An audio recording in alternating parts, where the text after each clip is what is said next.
Elon Musk changed the name of Twitter to X. That's it, the letter X. He got rid of the iconic bird logo, replacing it with a black and white X, and he's trying to do away with all words and verbs associated with the brand as we know it, such as tweet. According to analysts, this rebrand wiped out somewhere between $4 billion and $20 billion in value. Scott, there are all kinds of obvious problems with this new name, from trademark violations to its association with porn. Where do you want to start? So believe it or not, I'm considered a professor of brand strategy. I started a brand strategy firm. Oh, I've heard, yeah. Yeah, so I supposedly know a little bit about this. Mm-hmm. This is like so stupid. It's not even crazy. It's just stupid. I've never either Elon Musk is going to rewrite the basic principles of brand equity, or we're going to look back on this as one of the most obviously, visibly stupid decisions in corporate history. You know, probably 95, maybe 98% of all purchases are across brands you've heard of.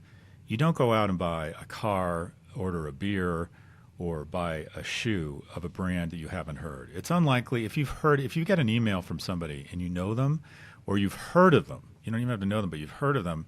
You're exponentially more likely to respond. So awareness is an incredible asset, and it's also really expensive to build. Right. And Elon Musk, to his credit, has been a master at creating awareness, mostly through the use of Twitter and these reckless, sometimes brilliant moves. He's in the news every 24, 48 hours and recognizes that if I maintain awareness across my brands, I won't have to spend money on marketing, and my margins will be at the highest in the industry, specifically Tesla, which saves $1 billion a year spending on traditional advertising, which is what GM has to do. So he's been a master brand builder, and then this is a master class in what not to do. Twitter has global awareness. Almost everybody knows what Twitter is. In addition, the bird logo is arguably one of the strongest visual metaphors in the world. It has been at the bottom of every TV, news show. People say, follow me at Joe Rogan or at Morning Joe. Everyone has had that. Twitter logo has had trillions of impressions. Right. And it's a nice logo, and it connotes a new economy, a microblogging app, news, information, innovation, all of these wonderful associations. And to take that awareness and those associations and that asset in the form of a visual metaphor and just burn it in the street for a brand that has been banned already in Indonesia because they're worried it violates porn rules, for a brand that other companies are already saying we have rights to that trademark, for a brand that sounds like the strip club a bunch of people go during a crypto convention. I mean, this just makes no sense at all. I just don't. Claire, if I said to you, here's $10 billion in 10 years, and I need you to build a brand that has global recognition and positive associations, you probably wouldn't be able to do it. So Right. This is him going into the street and lighting billions, if not tens of billions, of brand equity on fire. This just makes absolutely no sense. I think the larger learning here is that success makes you stupid. I think you start believing your own press. You start making decisions out of gut and instinct because everyone around you is telling you that your gut and your instinct are infallible.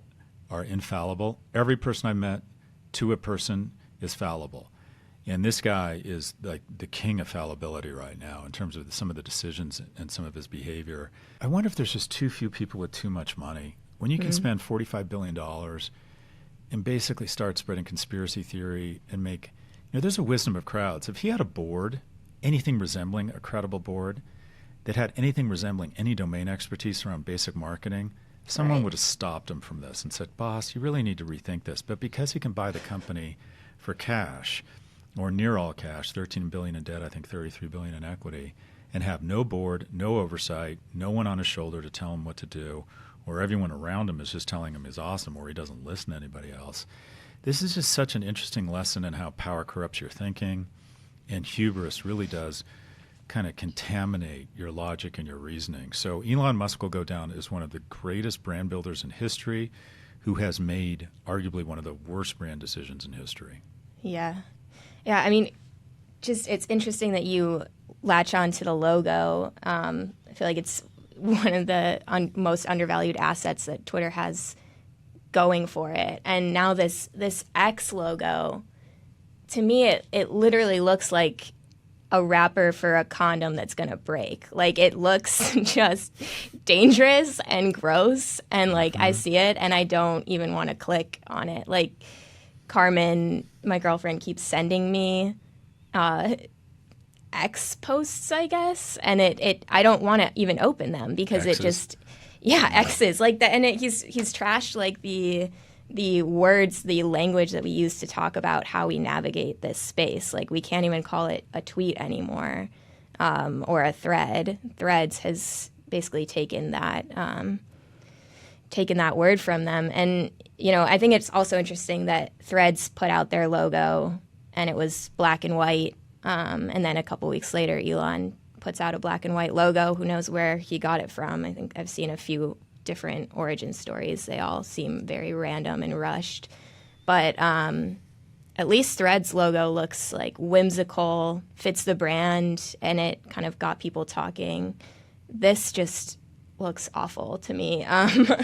But let's pivot a little bit. We had the HBO Max rebrand earlier this year to Max, and we kind of said that would be the worst branding move of the year.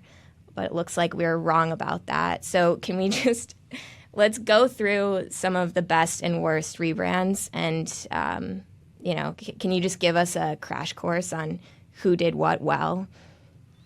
Well, there's been a lot. First off, I just want to acknowledge a condom that's about to break. That's good. That's good.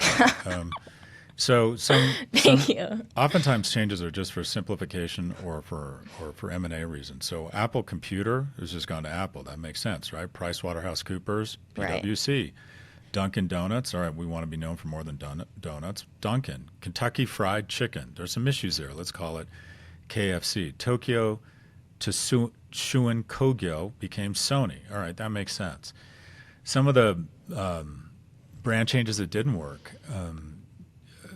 Datsun becomes Nissan. Datsun was a great brand in the U.S., but because of ego, the folks in Japan wanted a global brand, and they convinced themselves they should change the name to the brand that was everywhere else but the U.S., and they changed it to Nissan, which created confusion, and it literally took Nissan probably a decade to recover from that.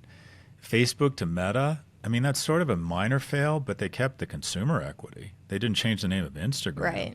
Right. Sometimes people try to do it to escape something. So I think it was Philip Morris changed to Altria, but people still realized they were still killing our sisters and our brothers.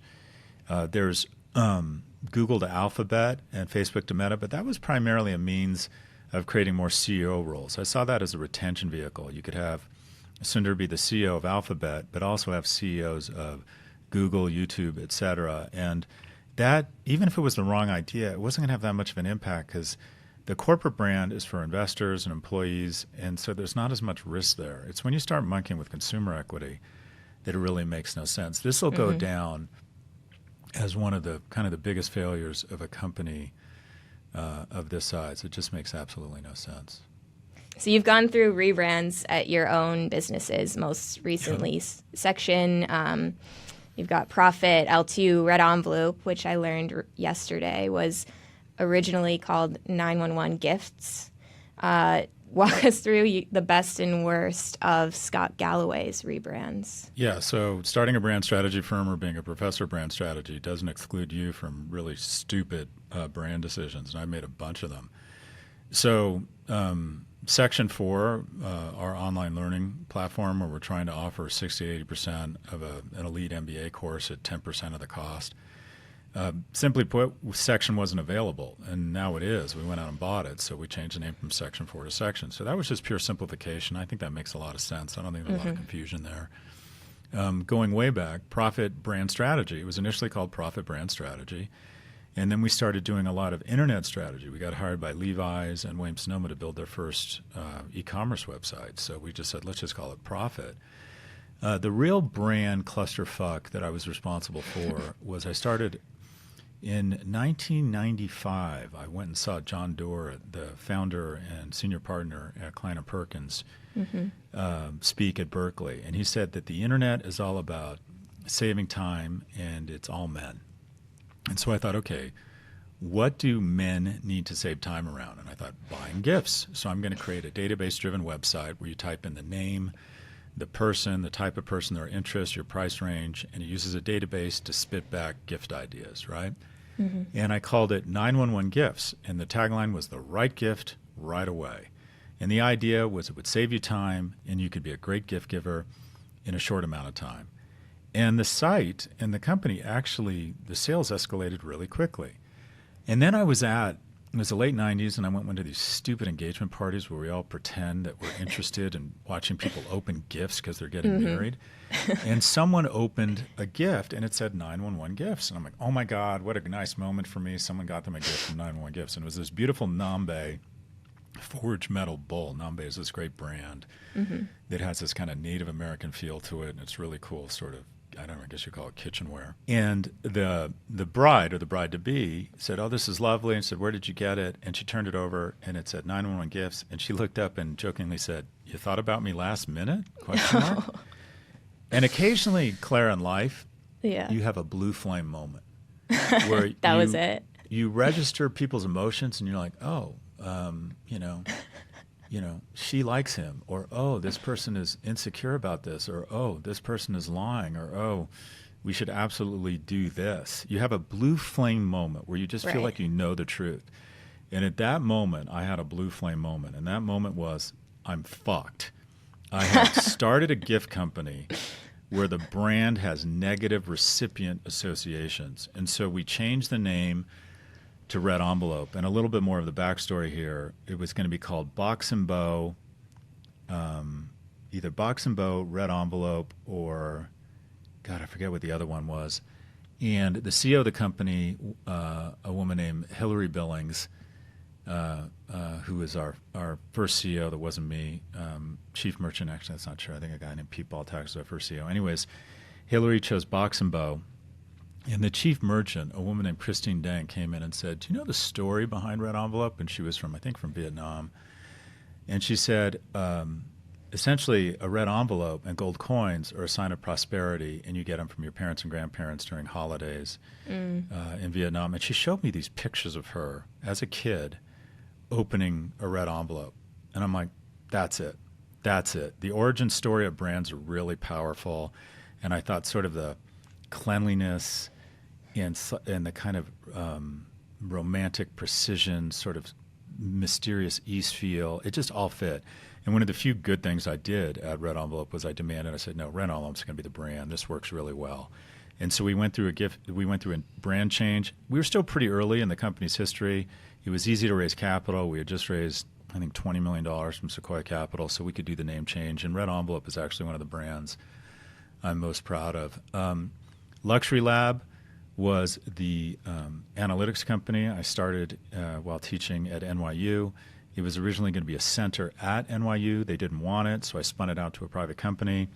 Luxury Lab was the right brand. We were doing analytics and digital benchmarking for luxury brands who were underserved at the time and growing really fast. And then P&G and Unilever called it in the same week and said, do you ever work with CPG companies? And I hung up the phone and I said, we're changing the name to L2. So that made sense because our customer changed. You want brands that have a lot of latitude, that are sort of empty vessels. So initially it was Luxury Lab, then L2 Think Tank, and then just L2. So by all means, I get it wrong all the time. This stuff is hard, but name changes are generally a bad idea, and you really want to be thoughtful at the beginning. You want to opt for something people can spell. Ideally has some positive associations or associations congruent with the category, and give you a lot of latitude because you don't know what products or what industries you're going to go after, and then don't change it. Is there a world where you would rebrand us, Prof G Media?